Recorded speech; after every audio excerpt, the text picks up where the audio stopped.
Right now, let's talk about something we should all know a bit more about, and that is what we are spending on benefits. Matthew Lesh joins us now. He's Public Policy Fellow at the Institute of Economic Affairs, the free market think tank. Very good morning to you, Matthew. Good morning. Apologies, we went on a bit longer with that conversation about Gaza than we'd planned to, so we've not got much time, so we'll get straight to it. Latest figures show that more than 500,000 people, 550,000 people in this country claiming benefits for health reasons have never worked a day in their lives.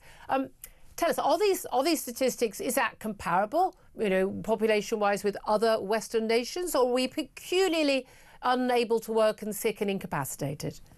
Yeah, look, I think this is a tragedy, and in some senses is a peculiarly British tragedy. Yeah. The UK is the only G7 country where the employment rate hasn't reached what it was pre-pandemic levels.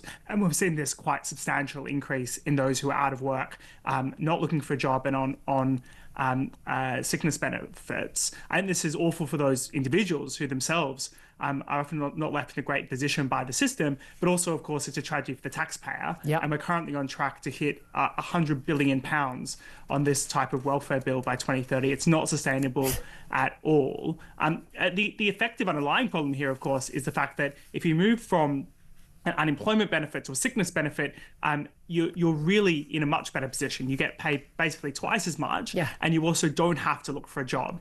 So as many people as possible are trying to get onto that sickness benefit. Yeah. There is some concern that doctors who feel like the healthcare system isn't working particularly well are just quick to sign them off and say this person can't work anymore. Yeah. And I think that just leaves people there languishing. It's not a great income. It's enough to get you by, but it's not a great income, and it's not a great way to live your life, never having worked, never having felt like you but for a lot of these people, the alternative, people often think, we wouldn't want to live like that. No one would choose to. You get the middle classes always say, no one would choose to live like that. Well, actually, if the alternative is actually, a rotten, minimum wage job in unpleasant conditions with a pain in the backside boss and getting up early in the morning, frankly, a lot of people would choose that option. And again, a lot of these people may be able to be doing the old bit of cash in hand work here and there. I mean, again, I don't know anyone who doesn't know someone who has been doing that at some point, and often in their own family, by the way. But this is the thing, it's the sheer numbers. We've got, 650,000 more people are claiming sickness and disability benefits since the pandemic, according to the labour force survey by the ONS. You mentioned that £100 billion figure. We ain't got the money. It's not going to happen. We simply don't have the money by the end of the decade. We will be a bankrupt nation. I mean, they'll basically be, we'll be paying sort of 90% tax to pay for this. But a lot of these people are young people. It's not like, we've got an ageing population, a lot of people in their 60s who are unhealthy, can't work anymore.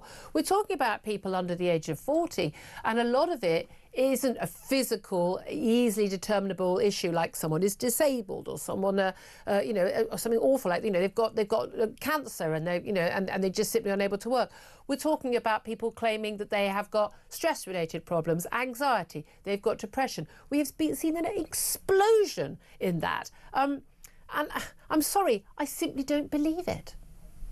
Yeah, part of the issue as well, I think, here is that if you're kind of languishing on an out-of-work benefit due to mental health issues, you're likely to be stuck there. Yeah. You're not likely to get into the habit of going to work. And the evidence is quite clear that if people do get stuck on these benefits, particularly at a younger age, as you're saying, they're very unlikely to ever enter the workforce in a meaningful way. And I doubt that's particularly helpful to their mental health issues, to the extent to which they do exist. Work is good for you. Work is good for your physical health, for your mental health. People who work live longer. I mean, it's really that basic, isn't it? Yeah, it's a loss to them, it's a loss to everyone else. And I think we've got to get back here to what is the incentive structure of the system? Because I think a big problem here is once you are on these kind of benefits, working might not actually be better for you financially, at least in the short run, because if you do start working, you might lose your benefit. And if the loss of the benefit might be more than the income you start receiving as an employee. So the system, in a sense, is broken. It's kind of leaving people trapped.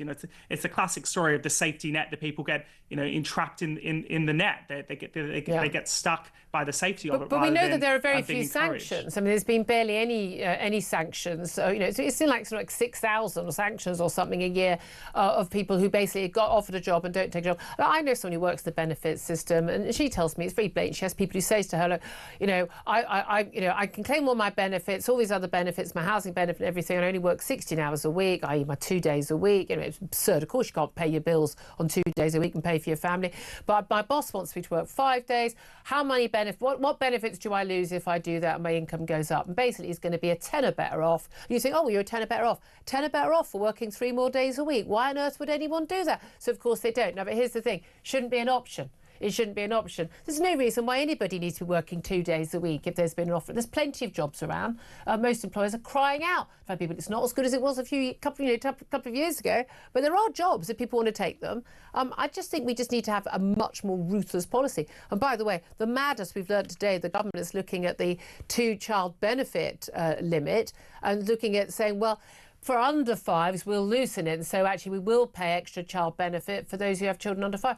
When the whole point of this benefit, which by the way has massively widespread support, including among Labour voters, particularly among low earners, that actually the whole point is to dissuade people from having the babies that become under 5s.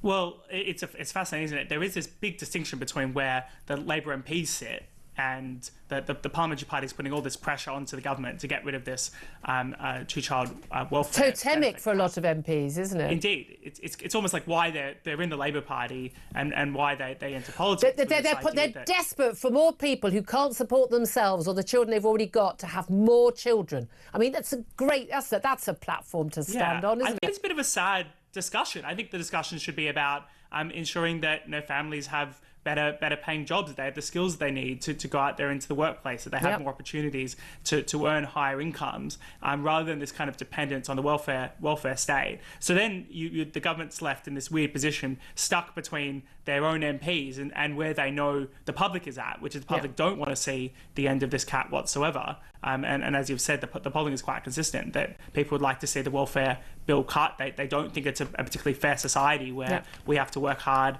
pay ever higher taxes, and there's a set of people who don't seem to work and that they're not encouraged to work. But there's no, I don't detect from Liz Kendall any real urgency in dealing with this. We've seen nothing like it, nothing like what we've seen from, say, Doge under Trump in America, and if that's the actual employees. I mean, God, we've got enough employees who are doing very, very little in the public sector as it is. We can see that from the productivity rates we're seeing versus the private sector. But we've simply got to have more people work. We've got an ageing population, which is a good thing. We've got more people living longer. That's a great thing. We need to encourage more people to have kids. Well, they're only going to be able to do that if they're working, if they're not paying silly amounts in tax to fund all the layabouts sitting at home.